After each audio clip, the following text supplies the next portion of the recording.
Omanyi kati ebintu byakyuseemu. Twogera amazima agagakawa g'otayagala kuwulira naye nga kyekituufu. Kubanga tetulina budde, obudde butuggwako. Okiwuliriza? Obudde butuggwako ate gwe twagala okujja mu ntebe, gwe twagala okujja mu buyinza, yeewaŋŋamiza mu ntebe gyetali yiye ate ye ayongera kwenyweza. Now, General Museveni waba yavayo n'agamba era n'akakasa era ne yeewera ne yeekakasa eri anyinga bw'asobola okusaanyaawo opposition mu Uganda. Era n'akakasa n'agamba by 2021 tewagenda kubeerawo opposition mu Uganda.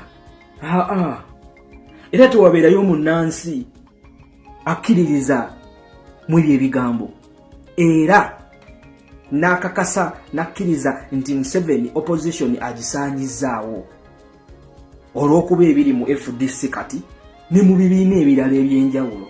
Now, okusookera ddala ndi wano era nga ntegeeza General Museveni tikyo kikafu. Tosobola kumalawo opposition mu ggwanga Uganda, obusobozi tokyabulina. Ku myaka 4 gye waakatukalakata obusobozi obumalawo opposition mu Uganda muno tokyabusobola. Era obwo amaanyi togalina. Wabula amaanyi agasaanyaawo ebibiina ebiri ku ludda oluvuganya ago go galina. Era obumanyirivu obulina era osobola okukikola. Naye tosobola kusaanyaawo ludda luvuganya gavumenti yo okujjako ng'otadde eddagala mu malwaliro, ng'obuli bw'enguzi buweddewo, ng'enguudo zikoleddwa, abasomesa basasuddwa, abasawo basasuddwa, abalimi bafuna abalimi ebimera oba ensigo endokwa tebaziggyako musolo, eddagala lifuya teriggyibwako musolo. Nti ebyenjigiriza bitinta. Ompuliriza ssebo, awo osobola okusaanyaawo opposition oba oludda oluvuganya gavumenti yo. Nti poliisi oba amagye oba ebitongole ebyokwerinda tebiwamba bantu. Nti abantu tebalumbibwa ku bubizinensi bwabwe ne battibwa. Abantu tebaggyibwako musolo gusukkiridde. Kakati abo osobola okumalawo opposition mu ggwanga. Naye ebyo byonna we biba nga tebikyakolebwa, nga tebirina tewali nakikoleddwako ku ebyo byemmenye, tosobola kusaanyaawo opposition. Ndi wano kakasa bannansi ne General Museveni n'abawagizi baba NRM olwaleero abali mu kuseka era nga bagamba ne munnuupu kijja. Ndi wano kakasa munnansi opposition oba oludda oluvuganya gavumenti si be bakulembeze b'ebibiina by'opposition. Funa bulungi. Oludda oluvuganya gavumenti ya General Museveni oba gwe lwoyita opposition si bye ebibiina ebyobufuzi era si be bakulembeze abakulembera ebibiina by'obufuzi bino. Baani ba opposition era ani opposition ani avuganya General Museveni oba wakanya General Museveni? Yenze omuntu wa wansi. Yenze ayingira mu ddwaliro nga temuli kotamu. Yenze ayingira mu ddwaliro ng'omusawo alina okunkolako tasasulwa abanja. Yenze agenda mu RFS Center 3 nga intani ali alina okunkolako tebannamu diployingayo. Yenze omwana ali Makerere nga ndi ku government scholarship naye nga baagala kugijjawo. Yenze omwana ali Makerere nga ndi ku government scholarship naye nga sifuna allowances zange ne facilitation simufuna.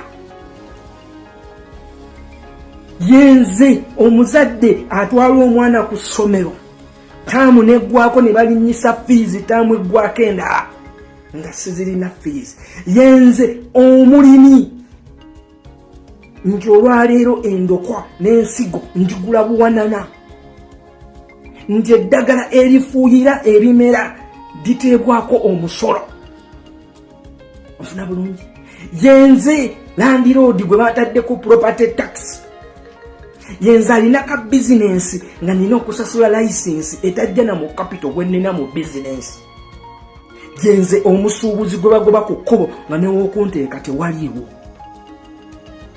Yenze omuzadde aweerera omwana ne muyingiza essomero n'amaliriza Makerere University n'enkwata boda n'enjimuwa nga maze okutunda kapoloti, maze okutunda akabanja.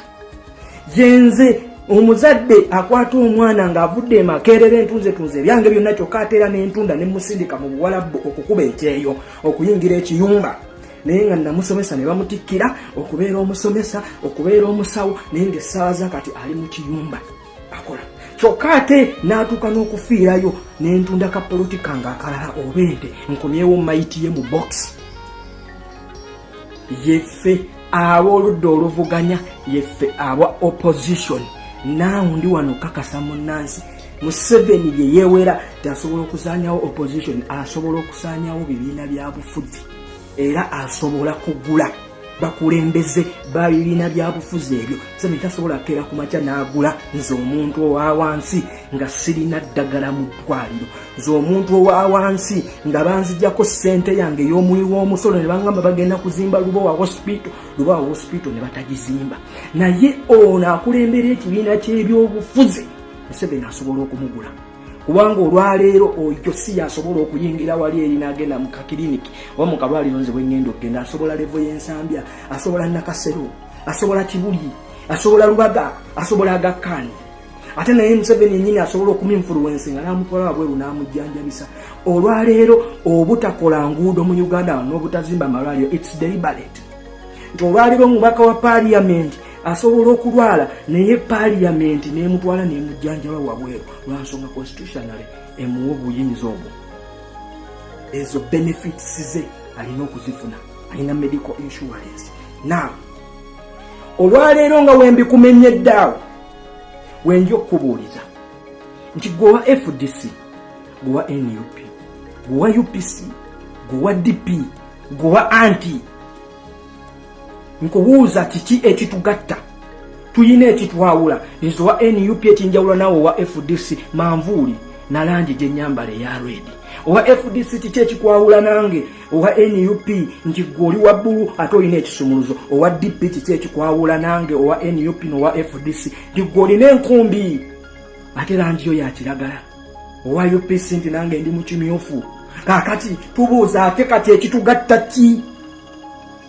Ekitugatta yenfuga embi ejjudde obuli bw'enguzi obutemu, okutyobola eddembe ly'abannansi n'okuyiwa omusaayi.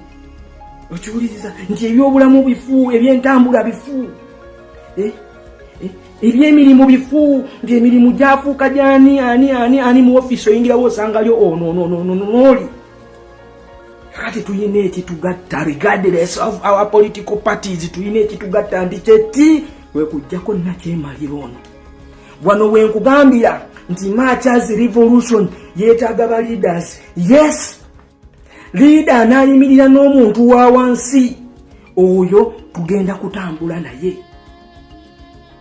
Naye ate tetulina kulinda ye atulagira ekyokukola. No, ffe tulina okumuwa ekyokukola. Nkiddamu ndi wano kokakasa, we are a opposition. ANC e South Africa yo yatuuka kugenda kukola gwa kuteesa, naye nga mwana yinki owa wansi yataddewo embeera. Oba nfuna bulungi ndi it's high time ffe abantu ba wansi, ffe ab'obutale, aba bodaboda, abalimi, abasuubuzi tuyimukiremu. The message is nti fe abantu ba wansi, we are the opposition, we are the deadly opposition. Jeno Museveni jatya. No need for us to create another movement. We have a people power movement already. Tulazeko ndi it can lift eresolo tuwa n'abakulembeze. Now bano ba political gundi bikoze bitya ebyo byonna, let's put aside. Kino kyonna ekigendererwa kya Museveni okukola bino kutumalamu maanyi ffe abantu ba wansi ababadde bakkiririza mu bannabyabufuzi. Si kibi okubakkiririzaamu, kituufu tubakkiririzeemu, naye ffe tulina okubapika. Oba nfuna bulungi nti ffe tulina okubapika. Munnabyabufuzi gw'ogenda okulemerako tumuzeeko amaaso nti alina okuggyirako nakyemalira, naye emikono misire. anytime abeera compromised.